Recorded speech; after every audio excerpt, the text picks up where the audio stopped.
बेळगाव येथील हिंडलगा मध्यवर्ती कारागृहाबाहेरून mobile phone आणि अंमली पदार्थ फेकून टाकल्याच्या बातम्या समोर आल्यानंतर याबाबत घटनास्थळी पोहोचून पोलीस आयुक्त भूषण बोरसे यांनी पाहणी केली आणि आरोपीची चौकशी करण्याचे आदेश दिले.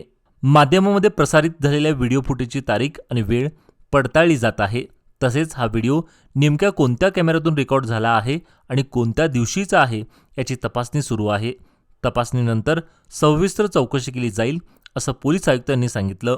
सध्या कारागृहाची सुरक्षा KISF कर्मचाऱ्यांकडे आहे आणि व्हिडिओतील आरोपांची सत्यता सखोल तपासणीनंतरच स्पष्ट केलं जाईल. अशा घटना पुन्हा घडू नयेत यासाठी कडक कारवाई केली जाईल.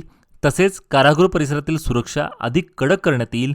ग्रामीण पोलिसांनी KISF कर्मचाऱ्यांच्याकडून गस्त वाढवली जाईल. तसेच सुरक्षा सुनिश्चित करण्यासाठी पोलीस विभागाने सर्व आवश्यक उपाययोजना केल्या आहेत अशी माहिती ಭೂಷಣ್ ಬೋರ್ಸೆ यांनी ಪತ್ರಕಾರನ दिली. ಹೌದು, ಇದು ಮೀಡಿಯಾನಲ್ಲಿ ಏನು ಬಂದಿದೆ, ಇಲ್ಲಿ ರಾತ್ರಿ ಡ್ರಗ್ಸ್ ಮತ್ತು ಮೊಬೈಲ್ ಹಾಕಿದ್ದಾರೆ ಅಂತ ಅದರ ಬಗ್ಗೆನೇ ವಿಚಾರಣೆ ಮಾಡೋಕ್ಕೆ ಇಲ್ಲಿ ಬಂದಿದೆ.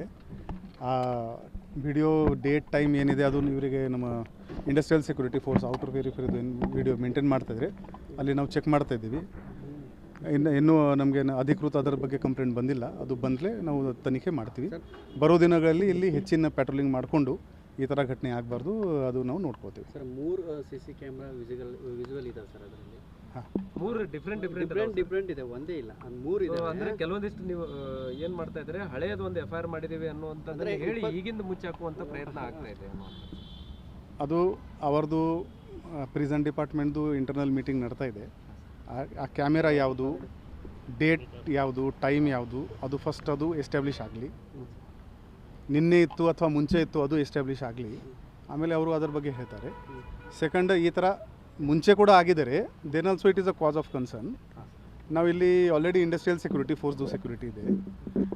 ನಮ್ಮದು ರೂರಲ್ ಲಿಮಿಟ್ದು ಪ್ಯಾಟ್ರೋಲಿಂಗ್ ವಗೇರೆ ಏನಿದೆ ಅಲ್ಲಿ ನಾವು ಹೆಚ್ಚಿನ ಮಾಡ್ತೀವಿ.